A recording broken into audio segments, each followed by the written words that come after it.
Bonjour Monsieur Gordon. Ça fait 24 ans que vous êtes ici au Palais de la Nation avec tous les journalistes. D'abord, votre impression, comment se fait-il que ça fait 24 ans que vous êtes là ici à Genève? Je suis venu un peu par hasard, parce que la première fois que je suis venu à Genève, c'était en 1957. J'étais à l'agence Reuters à l'époque, j'ai passé un an ici. Mais à la BBC, où je travaillais pendant 23 ans, on est obligé à prendre la retraite à l'âge de 60 ans. Et maintenant j'ai 84. Alors, je ne voulais prendre la retraite en 1988. Alors j'ai dû quitter la BBC, mais je suis allé en Afghanistan pour un grand journal de Londres, le Daily Telegraph. J'ai passé un an en Afghanistan en 88, quand les soviétiques étaient toujours là. Et puis le Daily Telegraph m'a invité à venir ici à Genève et je suis resté. Alors, ce qui est intéressant pour nous, c'est que vous avez été en Afghanistan, mais dans les années 60, vous avez été au Congo, à l'époque de son indépendance. Alors, dites-nous comment ça s'est passé. Quand je travaillais à l'agence Reuters, j'étais en Norvège, j'étais un correspondant pour la Scandinavie. Et Reuters ensuite m'a envoyé au Congo dans le mois de septembre 1960. Et je dois dire que c'était une des expériences plus désagréables, n'est-ce pas, de toute ma vie, personnelle ou comme journaliste. J'étais au Katanga et j'aime beaucoup la ville qui s'appelait à l'époque Elizabethville. Maintenant, c'est le Lubumbashi. Et alors, c'était Moïse Tshombe qui était le chef de Katanga, qui à l'époque voulait être un État, une province indépendante, n'est-ce pas, du Congo, Congo-Kinshasa. Alors, c'était difficile d'avoir des informations parce que les Nations Unies n'étaient pas très bien, n'aimaient pas trop des gens comme moi qui voulaient savoir la vérité. Les Nations Unies avaient décidé à l'époque, à mon avis tout à fait erronément, ils ont décidé à supprimer M. Tshombe et de faire Katanga une partie d'un Congo plus grand. Alors, comme j'ai dit, ce n'était pas facile d'avoir des informations. Et un jour, pour voyager, il fallait toujours prendre des avions de M. Tshombe, un personnage que personnellement j'ai trouvé très agréable. J'ai bu beaucoup de verres de Simba avec M. Tshombe à l'époque. En tout cas, je suis allé dans le nord du Katanga, dans cet avion, pour livrer de la nourriture à un groupe de Katangais qui était un peu isolé dans cette région. Et en revenant, on s'est arrêté dans la forêt, sur une piste qui était théoriquement sous le contrôle d'un détachement des Nations Unies de Mali. Et au moment quand l'avion s'est atterri, des centaines de gens sont venus du forêt. Ils tiraient des flèches empoisonnées et c'était vraiment ahurissant parce qu'ils étaient tous, n'est-ce pas, couverts de peinture blanche. Alors, les médecins avaient dit qu'avec cette peinture, ça allait les protéger contre les projectiles. Alors, le chef du détachement des Nations Unies de Mali, je l'ai entendu dire dans son téléphone, ils attaquent, je ne sais quoi faire. Alors j'ai dit à l'observateur des Nations Unies, parce que chaque avion devait porter un observateur des Nations Unies, je lui ai dit, vous avez entendu ça? Il a dit, je ne parle pas de français. C'était un Suédois. Alors j'ai dit, on va nous tuer, prenez cette voiture des Nations Unies et on va chercher d'échapper à la mort. Alors heureusement, il m'a écouté, il a pris cette voiture et on s'est échappé à la mort. Et ensuite, quand même, ça m'a fait du mal. Et j'ai dû passer 3 mois à l'hôpital à Londres. Et les chefs de Reuters croyaient que j'allais mourir parce qu'une soirée à l'hôpital, je me suis réveillé et j'ai vu tous les chefs de Reuters habillés en noir autour de mon lit. Mais heureusement, je suis resté vif. Alors j'ai continué quelque temps avec Reuters. Ensuite, après 10 ans, j'ai passé à la BBC. On m'a nommé correspondant pour l'Amérique latine. Alors j'ai établi un bureau de la BBC à Buenos Aires, en Argentine. Et j'ai visité chaque pays de l'Amérique latine. J'allais à l'époque souvent à Cuba, parce qu'à cette époque, Fidel Castro a cherché de faire connaître ce qu'il appelait la révolution cubaine à tout le monde, d'exporter la révolution. J'étais en Bolivie quand ils ont assassiné Che Guevara et j'ai eu beaucoup d'épisodes comme ça. Et depuis 1960, vous n'êtes plus rentré au Congo, vous n'avez aucun contact? Non, non. À mon avis, le Congo, et vous m'excusez de le dire, mais le Congo, c'est encore un désastre africain. Parce que, pour une raison, il est trop grand. C'est impossible, n'est-ce pas, de rester à Kinshasa et savoir tout ce qui se passe, n'est-ce pas, dans des régions très, très lointaines. Je ne sais pas, l'Afrique a beaucoup de problèmes et je ne voudrais prétendre d'avoir les solutions. Mais à mon avis, le Congo n'est pas très gouvernable parce qu'il est trop grand. Alors, dites-nous, doyen Gordon Martin, comment se fait-il, vous qui n'êtes pas catholique, vous travaillez pour la Radio Vatican? Alors, quand je suis venu ici pour le Daily Telegraph, mais après quelques années, le Télégraphe a fermé son bureau ici à Genève, comme beaucoup d'autres organisations.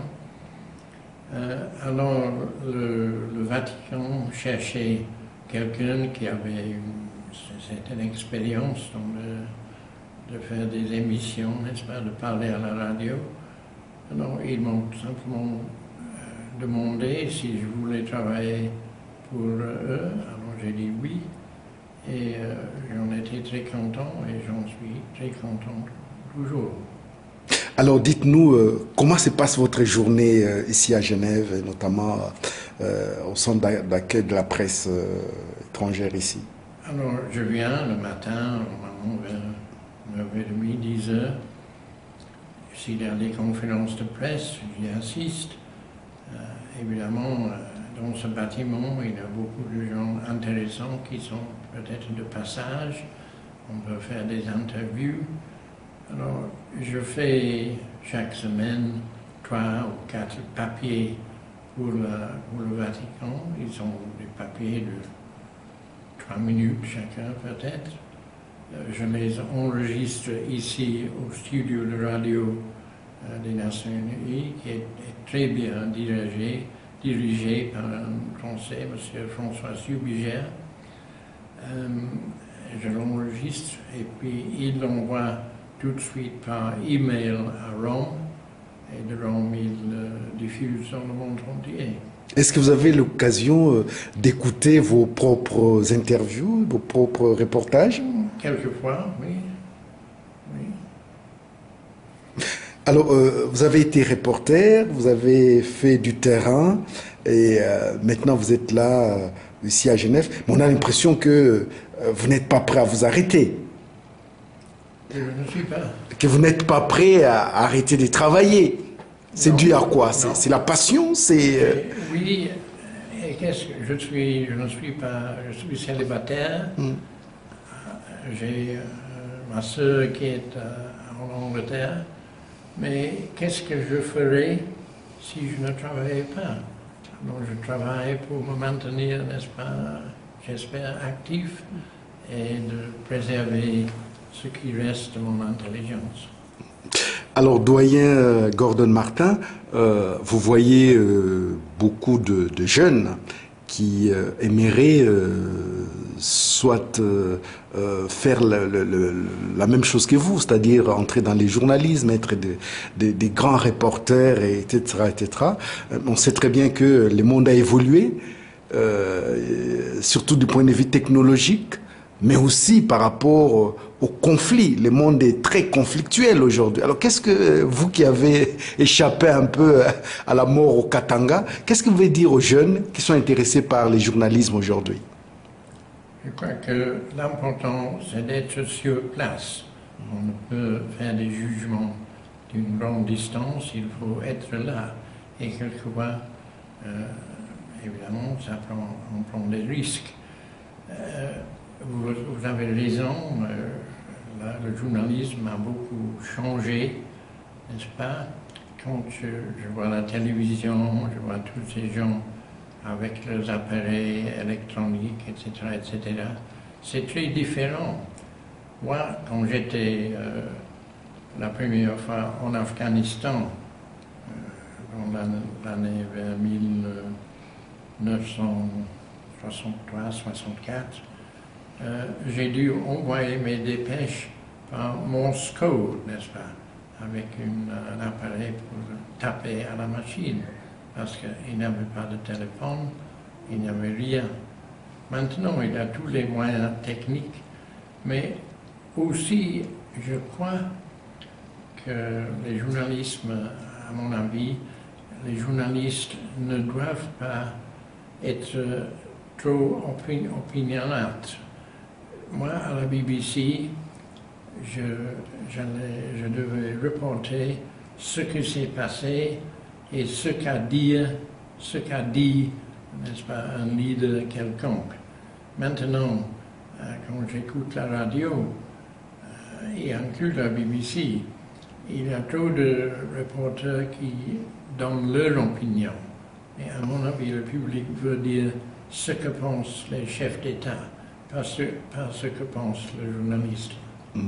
Alors, quels sont les grands souvenirs de votre vie des journalistes? Quels sont les grands événements, les grands souvenirs que vous gardez avec vous par rapport à ces métiers? J'ai eu la possibilité de connaître beaucoup de gens quand j'étais ici. Je suis venu ici à Genève quelquefois comme correspondant diplomatique de la BBC. J'ai rencontré M. Gorbatchev, M. Reagan et des gens pareils.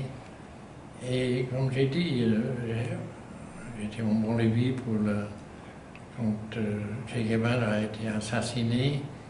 Il y avait un Français, Régis Debray, qui travaillait étroitement avec Che Guevara. Alors, les Boliviens, évidemment, ont fait un procès contre ce monsieur Debray. Et j'étais là dans la salle, c'était une salle de secondaire, quand le juge a dit, c'était un juge militaire, il a dit Régis Debray, 30 ans de prison. Alors, l'avocat pour la défense a dit appelle. Et le juge a dit, bien, pas d'appel, n'est-ce pas? J'ai dit 30 ans et c'est 30 ans. Et étant donné que Régis Debray était français, que sa mère était, je crois, maire de Paris à un moment donné, alors après 2 ans, ils l'ont laissé partir et il est revenu en France. Il était à l'époque professeur de philosophie à l'université de Lyon et je l'ai revu il y a quelques mois ici à Genève. Il donnait une conférence sur le théâtre. Il t'a reconnu? Oui. Et ça s'est passé comment, ces retrouvailles? J'ai assisté à la conférence et après je me suis présenté. Oh. Vraiment. Peut-être doyen, pour ne pas vous retenir longtemps, doyen Gordon Martin, les mots de la fin. Quel est votre mot de la fin? Qu'est-ce que vous pensez dire en fait?